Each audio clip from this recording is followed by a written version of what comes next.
Okay, in this video we're going to be checking out another 5-inch racing drone. Pretty typical, looks a lot like the rest of the 5-inch racing drones out there. Individual arms, they're 4 millimeters thick, 2 millimeter top plate, and then of course since they're individual arms you're going to have a sandwich plate system there. Those are 2 millimeter sandwich plates that mount the arms. Got a 30 by 30 flight stack, 30 amp 4-in-1 ESC, PLS. It is 2 to 6S capable. The flight controller is an F4 flight controller, but it's only 2 to 4S capable, so probably if you do 6S, you'd probably fry the flight controller in this one if you're looking to replace the motors. And the flight controller in this one does have the 32K sensitive gyro, but it does have the silicon grommets for soft mounting. So I didn't see too much issues with the flight in terms of oscillations or vibrations getting into the gyro. However, they were only running the gyro in the default or the out-of-the-box configuration at 8K, not 32K. So yeah, really wasn't taking advantage of the 32K gyro. They could have just put an MPU 6000 on there if they were just going to do 8K. I ran everything out of the box with the stock PIDs. This did come with a tune. Just the rates were too high, so I lowered the rates to the rates I normally fly, and I flew the PIDs that it came with, and it seemed to fly okay on those PIDs. The video transmitter is power switchable, 0 to 600 milliwatts. It does have smart audio, and that was set up properly on UART6. The receiver in this case is a XM Plus receiver, and that's set up on UART1. And just stuff to behind here, it was kind of loose. I think it was sitting outside of the frame here, and it just plugs into a micro connector on the flight controller. So I just removed the top plate and then put it back here, and then I secured the antennas with some heat shrink and zip tied to the arms, like so. It's a pretty typical practice. A lot of people do that. So yeah, it comes with an XM Plus receiver, and then the camera is a micro camera, and this is one I've seen plenty of times from GearBest. It's a generic CCD camera, 2.3 millimeter lens, I believe, about 130 degree field of view, and this one worked. Didn't have any issues in terms of jello or vibrations, so it looks like this particular one was okay. I've had others in the past of this generic type that had issues either with lens having a defect or the sensor having a defect, but this one seems to be fine. And it's a PAL camera, so keep that in mind. If you particularly don't like PAL and particularly would rather fly NTSC instead. Now, they got all the rest of the general parts, so let's talk about the motors. And you can see you're probably wondering why the color is different. And what's interesting is this brand here for this the drone is called Excelvan, and the motors that are on here are also Excelvan, but these are not the motors that it came with. The motors that this model came with are this one here. It's called SkyStars branded. This one's a 2306 2500 kV, but out of the box one of these was DOA. It wouldn't spin up at all. And I thought at first it was the ESC perhaps was defective, but when I swapped in another motor it worked fine. And it turned out that one of these motors was this DOA on arrival. So what happened was I contacted GearBest, and instead of sending another drone, which they've done in the past, they just sent me 4 motors. And so they sent me these motors. These are also 2306. Yeah, these are 2306, but these are only 2400 kV. So a little lower kV. And if you look at I'll just put up a side-by-side picture of both of these motors.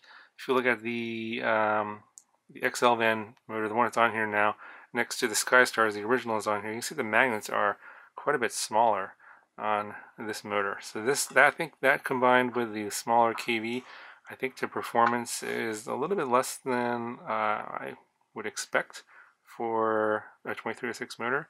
Especially if you consider like some of the videos where you've seen the Emax 2306 motor and the iFlight Tachyon 2306 motor. This particular motor does seem to be lacking in power compared to those other ones.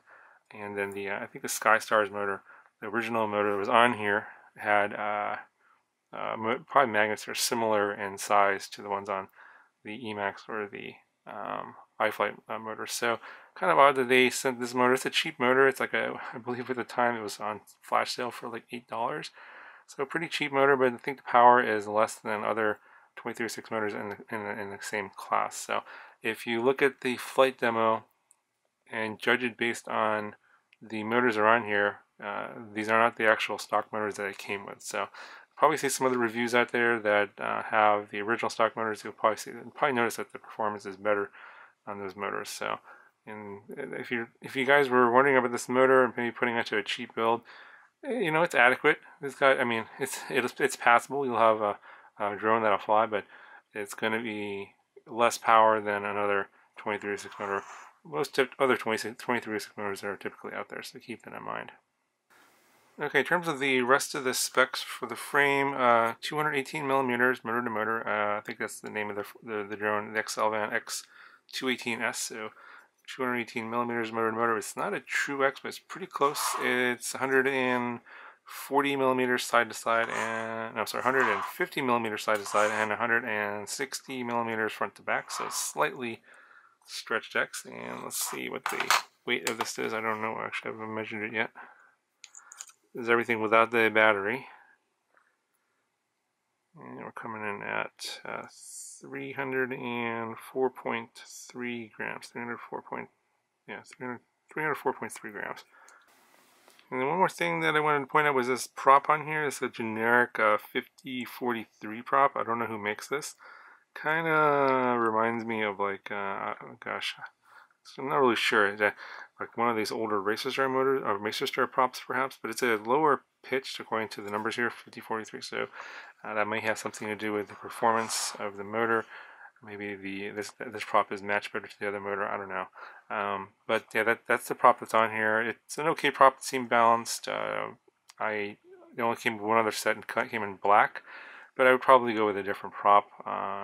You know, probably like a Dow Cyclone or something like that. Jump in 5152, something typical in the 5-inch racing class. Something like that would be probably better suited. But I just wanted to fly with as much as I possibly could out of the box. That's the way it came in. Obviously, with different motors on here, you know, all bets are off at that point.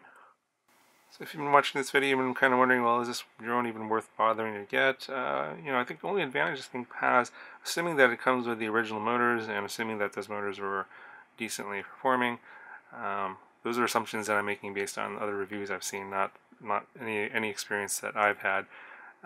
Then for the price, it might be okay. I mean, I think it's going for around $200. I think with the XM Plus receiver on $214 right now in flash sale. So, you know, it's a lot less than, say, like the Baby Hawk, I'm sorry, not the Baby Hawk, the Emax Hawk 5. I think that was around $250. So, but the performance obviously is going to be a little bit less, I think. I don't know. The Hawk 5 motors were, I think they were like 2206s, I think. So, probably this motor on here is probably going to be run like something like that, a 2206 instead of a 2306. So, probably similar in that aspect, but you know, it's got some, you know, basically some generic parts in here. Just 4-in-1 AC, flight controller, video transmitter. All those parts seem to work just fine. The only issue I had was with the one motor on the original out of the box situation, but everything else seemed okay. But you know, obviously it's a judgment call. You're gonna have to make yourself. I'm not sure if I would actually, you know, spend the money on this or not. Anyway, if you're not really sure, I'd, you know, perhaps check out some other reviews out there on this particular model. I think there's a few others, some of the review channels, and you can kind of make your own decision as to whether or not you think it's worth the money or if you want to go for a different model. In any event, I'll go ahead and show you the flight demo. If you guys have any questions, let me know, and I'll talk to you guys in the next video.